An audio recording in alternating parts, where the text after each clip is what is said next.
दोस्तों ये जो लॉकर देख पा रहे हो ये कोई होटल के लॉकर नहीं है, ना ही कोई बैंक के लॉकर है। ये बाड़मेर के सार्वजनिक शमशान घाट के लॉकर है, जिसमें कई सालों पुरानी यहाँ पर अस्थियाँ पड़ी है। ये देख पा रहे हो सैकड़ों की तादाद में ये लॉकर है, जो सभी के सभी फुल है। और इसमें कहा जाता है कि 10-10 साल पुरानी अस्थियाँ पड़ी है और उनके परिजन उनके पूर्वजों को न ही गंगा जी में बहाते हैं, न ही लेने के लिए यहाँ पर आते हैं। ऐसी अस्थियाँ पड़ी है, इनको कॉल भी किया जाता है। इन पर जो ताले लगे हुए हैं, इन तालों की सभी की चाबियां हैं इनके परिजनों के पास ही रहती है।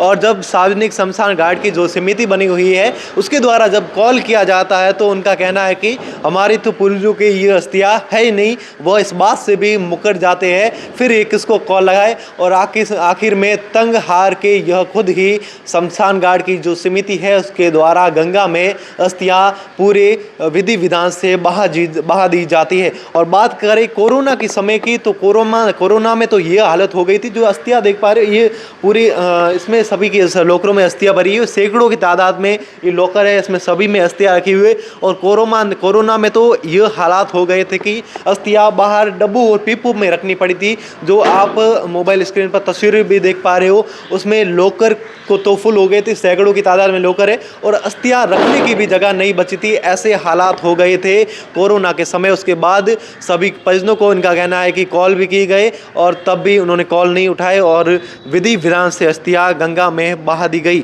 ऐसे परिजन कैसे कर सकते हैं? अपनी ही परिजन के अपने ही पूर्वजों की अस्थियां लेने से लोग मुकर जाते हैं। तो हम इस पूरे मामले को लेकर यहाँ पर जो समिति के देखभाल करते हैं उनसे बातचीत करेंगे कि क्या पूरा मामला है, लोग आखिर क्यों अस्थियां लेने को लेकर नहीं आते हैं, लोग अपनी पूर्वजों की अस्थियों पर ही क्यों मुकर जाते हैं कि हमारी अस्थियां नहीं है। पूरी बातचीत करेंगे इनसे।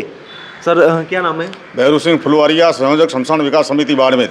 सर ये जो अस्थियां है, आपका कहना है कि पहले तो हम कोरोना की बात कर लेते। कोरोना के समय में हमने वीडियोस भी देखे थे और खबरें भी चलाई थी, उसमें था कि सैकड़ों की तादाद में अस्थियां जो यहाँ पड़ी थी पीपों में डब्बों में, क्योंकि इसमें रखने की जगह नहीं थी। तो वो अस्थियां पूर्व उनके परिजन ले गए या उनका अस्थियों का क्या किया गया? जो विश्व की एक महामारी कोविड-19 आई थी, उस कोरोना महामारी में यह बाड़मेर शहर में प्रथम चरण में कम से कम 55 यहाँ कोरोना पीड़ित के आए थे। दूसरे चरण में तो बहुत महामारी गजब की फैल गई थी। दूसरी महामारी में 157 आए थे। उनका दाह संस्कार नगर परिषद के कर्मचारी यहाँ आते थे, लेकिन शमशान विकास समिति के पदाधिकारी और कर्मचारी मिलकर उस सबका दाह संस्कार करवाते थे, उसकी पूरी व्यवस्था करते थे। क्यों उस कोरोना काल में परिजन भी उनके हाथ लगाने से भयभीत हो जाते थे। फिर उनकी अस्थियां भी हम अपने स्तर पर उसको इकट्ठा करके इस पार्ट पे रखते थे, क्योंकि कोरोना काल से पूर्व ही ये जितने लॉकर हैं, जो अस्थियां रखने के लॉकर हैं, वो भर चुके थे। और नहीं भरने के कारण, दूसरी व्यवस्था नहीं होने के कारण हमने डिब्बों में खाली जो भी व्यवस्था थी और बाकी जब भर जाने के बाद में हमने एक पार्ट पर यहाँ अस्थियां रखी थी। हमने उस अस्थियों के बारे में परिजनों को कई बार कहा और हमने सोशल मीडिया के और समाचार पत्रों में और प्रिंट मीडिया और इलेक्ट्रिक मीडिया के माध्यम से बार बार सूचित किया कि आप अपनी अस्थियां, परिजनों की अस्थियां आप ले जाएं और हरिद्वार में जाके विसर्जन करें। लेकिन कई लोग यहाँ नहीं आए। मजबूरन हमने हेल्प ग्रुप बीकानेर के सहयोग से उन अस्थियों का सनातन धर्म के अनुसार जो विधि विधान से हमने उन अस्थियों को हरिद्वार भेजा, वहाँ पूरा पूजा पाठ करवा के उन अस्थियों का विसर्जन किया। हमें विश्वास था कि इन अस्थियों को हम हरिद्वार भेजेंगे तो जो कोरोना काल में जो यहाँ जिनका देहांत हो गया उनकी आत्मा को शांति मिलेगी। तो जब आप परिजनों को कॉल लगाते थे कि आपकी परिजनों की अस्थियां यहाँ पड़ी है, ले जाओ, तो उनका क्या जवाब रहता था? यहाँ आज भी ऐसे कई लॉकर में ताले लगे हुए हैं। हम जब जो हमारे यहाँ रजिस्टर है, पंजीयन रजिस्टर जिसके अंदर अस्थियों का पंजीयन किया जाता है, हम उनको कई बार लोगों को फ़ोन लगाते हैं। यहाँ तो गलत नंबर लिखे होते हैं। यहाँ कोई कहते हैं हमारा कोई लेना देना है नहीं है। ये कई व्यवस्था होगी, ये परिवारों का झगड़ा होता है, कोई होता है जमीन विवाद होता है, फिर लेकिन वो अस्थियां लेने नहीं आते हैं, जिससे शमशान विकास समिति को ये लॉकर खाली नहीं होते हैं। आने वाले लोगों को दुविधा हो रही है। मैं पुनः लोगों से अपील करना चाहता हूं, आप शमशान विकास समिति का सहयोग करें। यहाँ लॉकर के अंदर जो अस्थियां रखी हुई है उन अस्थियों को आप समय पर ले जा, जो भी आपके विधि विधान से जो है उसको हरिद्वार ले जाएं। यहाँ जो भी आपको उचित स्थान जहाँ लगे ये अस्थियां ले जाके विसर्जन करें, जिससे यह लॉकर समय पर खाली हो, अन्य लोगों को सुविधा मिल सके।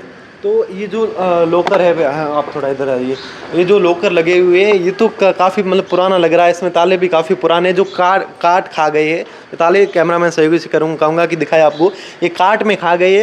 तो इन तालों की चाबियाँ उनके परिजनों के पास ही रहती है। ये जितने भी ताले लगे हुए हैं, ये जो भी अस्थियाँ रखते हैं चाबी उनके पास ही रहती है, और जब भी वो लेने आते हैं वो उसी ताले में चाबी लगा के, और पंजीयन भी किया हुआ है, हम उनको आगाह भी करते हैं, लेकिन वो आज भी समय तक करें। आज भी ऐसी अस्थियाँ यहाँ पड़ी है जो 10-12 साल से हैं, लेकिन उनके परिजन नहीं ले जा रहे हैं, जैसे शमशान विकास समिति को दिक्कत आ रही है। तो उन पर क्यों कार्रवाई क्यों नहीं की जा रही है? मतलब उन पर कार्रवाई होनी चाहिए, ऐसा होना चाहिए कि उनके परिजनों की अस्थियाँ नहीं ले जा रही है। 10 से 12 साल हो गए हैं, उनके परिजन जो मुकर रहे हैं कि हमारे परिजनों की अस्थियाँ नहीं है।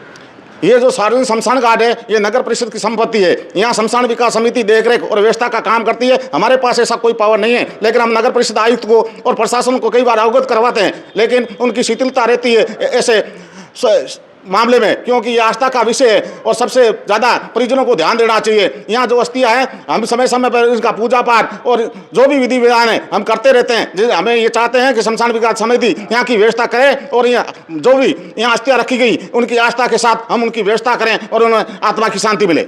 और लॉकर की व्यवस्थाएं क्यों नहीं की जा रही है यहाँ पर? और आपने नगर परिषद को कभी कहा था कि यहाँ पर अस्थियाँ रखने की अभी जगह नहीं बची है?